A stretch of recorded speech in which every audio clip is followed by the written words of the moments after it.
भक्तानाम् एकदन्तमुपास्महे सिन्धूरारुणबिन्दुकान्तिवदनं केयूरहारादिभिः दिव्यैराभरणैः विभूषिततनुं दुर्गाभिलोक्यप्रदम् अम्बोजाभयलक्ष्मिकुक्कुटधरं दिव्याङ्गरागोज्ज्वलं सुब्रह्मण्यमुपास्महे प्रणवतां सर्वार्थसिद्धिप्रदम् उग्रं वीरं महाविष्णुं ज्वलन्तं सर्वतोमुखं नरसिंहं भीषणं भद्रं मृत्युं नमाम्यहम् हस्तद्वयेन कमले धारयन्तीं त्वलीलया हारनोपुरसंयुक्तां लक्ष्मीं देवीं विचिन्तये इदं फलं मया देव स्थापितं पुरतः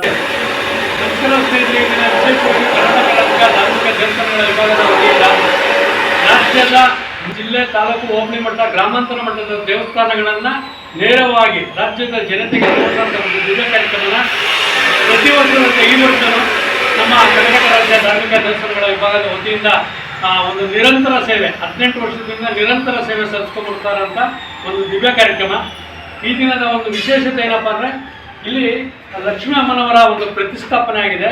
ಅಂದರೆ ಗೊರವನಹಳ್ಳಿ ಲಕ್ಷ್ಮೀ ದೇವಸ್ಥಾನ ಪ್ರತಿಷ್ಠಾಪನೆ ಆಗೋಕ್ಕಿಂತ ಮುಂಚೆ ಇಲ್ಲಿ ಅಮ್ಮನವರ ಒಂದು ಪ್ರತಿಷ್ಠಾಪನೆ ಆಗಿದೆ. ಈಗ ಅಮ್ಮನವರ ಮುಖಾಂತರ ಮಾತಾಡಿಸುವಂಥ ಒಂದು ದಿವ್ಯಕ್ಷೇತ್ರ 35 ವರ್ಷಗಳ ಹಳೆ ದೇವಸ್ಥಾನದ ಒಂದು ಪುರಾತನ ಇತಿಹಾಸ ಹೊಂದಿರುವಂಥ ದಿವ್ಯ ಕಾರ್ಯಕ್ರಮಕ್ಕೆ ತಮಗೆಲ್ಲರಿಗೂ ವರಲಕ್ಷ್ಮಿ ಹಬ್ಬದ ಶುಭಾಶಯವನ್ನು ಕೋರುತ್ತಾ ಇವತ್ತು ವಿಶೇಷವಾಗಿ ಇಲ್ಲಿ ಈ ಕ್ಷೇತ್ರದ ಇತಿಹಾಸ ಹೊಂದಿರುವಂಥ ಒಂದು ದಿವ್ಯ ಕ್ಷೇತ್ರದ ಅಮ್ಮನವರಿಂದ ತಿಳಿಸುವಂಥ ಒಂದು ಕಾರ್ಯಕ್ರಮ. ಅಮ್ಮ, ನಮ್ಮ ಕರ್ನಾಟಕ ರಾಜ್ಯ ಧಾರ್ಮಿಕ ದೇವಸ್ಥಾನಗಳ ವಿಭಾಗದ ವತಿಯಿಂದ ನಮಗೆ ತುಂಬ ಹೃದಯದ ಧನ್ಯವಾದಗಳು. ಈಗ ವಿಶೇಷವಾಗಿ ಇವತ್ತು ಏನು ಕಾರ್ಯಕ್ರಮ ಇಟ್ಕೊಂಡಿದ್ದೀರಾ, ಆಮೇಲೆ ಇಲ್ಲಿ ಪ್ರತಿಷ್ಠಾಪನೆ ತಮಗೆ ಯಾವ ಥರ ಪ್ರೇರಣೆ ಆಯಿತು? ಅಂದರೆ ಇಲ್ಲಿ ಬಂದು ನಾವು ವಾಸ ಮಾಡೋಕ್ಕಂತ ಬಂದ್ವಿ. ಒಂದು ಸೈಡ್ ತೊಗೊಂಡಿದ್ವಿ, ರೂಮ್ ಕಟ್ಟೋಣ ಅಂತಿದ್ದ ಇಷ್ಟ ಅಂತ ಇದಕ್ಕೆ ಅಮ್ಮ ಏನೋ ಹೇಳ್ತಿದ್ವಿ. ಅದೇನಂತ ನಮಗೆ ಗೊತ್ತಿಲ್ಲ. ನಮಗೆ ಮನಸ್ಸಿನಲ್ಲಿ ಸುಮ್ಮನೆ ಪೂಜೆ ಮಾಡಬೇಕು, ಅಮ್ಮ ಪೂಜೆ ಮಾಡಬೇಕು, ಪೂಜೆ ಮಾಡಬೇಕು ಬಂದ್ಬಿಟ್ಟು ಅವ್ರು ಬೇಡ ಅನ್ನೋಕ್ಕೆ ನಾವು ಮಾಡೋಕ್ಕೆ, ಬೇಡ ಅನ್ನೋಕ್ಕೆ ನಾವು ಮಾಡೋಕ್ಕೆ ಹಂಗೆ ಹಂಗೆ ಅಂದರೆ ಅವಳಿಗೆ ಇರೋದಕ್ಕೆ ನಾವತ್ತೂ ಕೆಲಸ ಆಗಿಲ್ಲ. ಆಮೇಲೆ ನಾನು ತುಂಬ ಪ್ರಯತ್ನ ಮಾಡಿದ್ರು, ಅವರೇ ಸೋಲ್ಬಿಟ್ರು. ಕೈಲಾದಷ್ಟು ನನ್ನ ಕೂರಿಸ್ರಿ ಅಂದರು, ಪ್ರತಿಷ್ಠಾಪನೆ ಮಾಡಿ ನನಗೆ ಅಂದರು. ಮನೆಯಿಂದನೇ ಕೊಂಡ ನಡೀತು, ಮನೆಯಿಂದನೇ ಕೊಂಡ 2 ವರ್ಷ ನಡೀತು. 3ನೇ ವರ್ಷ ಈ ಅಮ್ಮ ಬಂದು ಕೂತ್ಕೊಂಡಿತ್ತು. ಅವತ್ತಿಂದ ಇವತ್ತವರೆಗೂ ಪೂಜೆ ಮಾಡ್ಕೊಂಡೇ ಬರ್ತಾ ಇದ್ದೀವಿ. ಆಮೇಲೆ ನಂದು ಸತ್ಯ ಏನು ಅಂತ ನಿಮ್ಗೆ ತೋರಿಸ್ಬೇಕು ಅಂದರೆ ನನಗೆ ಹಾಕ್ರಿ, ಕೊಂಡ ಹಾಕ್ರಿ, ನಾನು ನಡೆದು ತೋರಿಸ್ತೀನಿ ನಾನು ಇದ್ದೀನಿ ಅಂತ ಹೇಳ್ಬಿಟ್ಟು 35 ವರ್ಷದ ಕೆಳಗಡೆ ಏನಿದ್ರು ನುಡಿ ಇವತ್ತಿಗೂ ನಡೀತಾನೆ ಇದೆ ಅನ್ನೋದು ನಿಂತಿಲ್ಲ. ಈಗ ವಿಶೇಷವಾಗಿ 35 ವರ್ಷದ ವಿಶೇಷತೆ ಒಂದು ದಿವ್ಯ ಕಾರ್ಯಕ್ರಮ ವರ್ಷ ಪ್ರತಿ ವರ್ಷದಂತೆ ಈ ವರ್ಷನೂ ಆಚರಣೆ ಮಾಡ್ಕೊಂಡು ಬರ್ತಾ ಇಲ್ಲ. ಈ ವರ್ಷದ ವಿಶೇಷ ಕಾರ್ಯಕ್ರಮ ಏನು ಇಟ್ಕೊಂಡಿದ್ದೀರಾ? ನಾವು ಅದೇ ಆ ಅಮ್ಮ ಯಾವತ್ತೂ ಅವತ್ತು ಬಂದು ಹೇಳ್ಬಿಟ್ಟು ಹೋದ್ರು, ಅದೇ ಕಾರ್ಯಕ್ರಮ ಮಾಡ್ಕೊಂಡು ಹೋಗ್ತಾ ಇದ್ವಿ.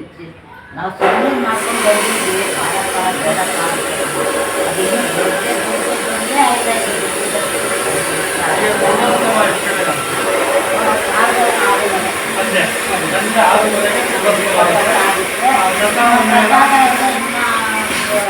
ಅರ್ಧ ತಾಸಲ್ಲಿ ಆಗುತ್ತೆ, ಬೆಳಿಗ್ಗೆಯಿಂದಲೇ ಆಗೋದು. ಪ್ರಸಾದ ವಿನಿಯೋಗವನ್ನು ಈಗ ಬೆಳಗ್ಗೆಯಿಂದ ಸ್ಟಾರ್ಟ್ ಮಾಡ್ತಾರೆ. ಇವಾಗ ಮತ್ತೆ ಸಂಜೆ 6:30ಕ್ಕೆ ಕೊಂಡೋತ್ಸವದ ಒಂದು ದಿವ್ಯ ಕಾರ್ಯಕ್ರಮ ವಿಶೇಷವಾಗಿ ಒಂದು 35 ವರ್ಷ ಇತಿಹಾಸದ ಇವತ್ತೂ ಒಂದು ಕೊಂಡೋತ್ಸವ 6:30ಕ್ಕೆ ಸಂಜೆ ಕೊಂಡೋತ್ಸವ ಕಾರ್ಯಕ್ರಮ ಇದೆ. ನೋಡಿ, ಇವರಿಗೆ ಒಂದು ಜಾಗದಲ್ಲಿ ಇವರು ಜಾಗ ತಗೊಂಡಿರೋಂಥ ಒಂದು ಜಾಗದಲ್ಲಿ ಅಮ್ಮ ಸಿಕ್ಕಿರೋ ಅಂಥದ್ದು, ಸಿಕ್ಕಿರೋ ಒಂದು ವಿಶೇಷತೆ. ಮತ್ತು ಗೊರವನಹಳ್ಳಿ ದೇವಸ್ಥಾನ ಆಗಕ್ಕಿಂತ ಮುಂಚೆ ಪ್ರತಿಷ್ಠಾಪನೆ ಹೊಂದಿರೋಂಥ ಒಂದು ದಿವ್ಯ ಅಮ್ಮನವರ ಕ್ಷೇತ್ರ ನಾಡಿನ ಜನರಿಗೆ ತೋರಿಸೋಂಥ ವಿಶೇಷ ಕಾರ್ಯಕ್ರಮ.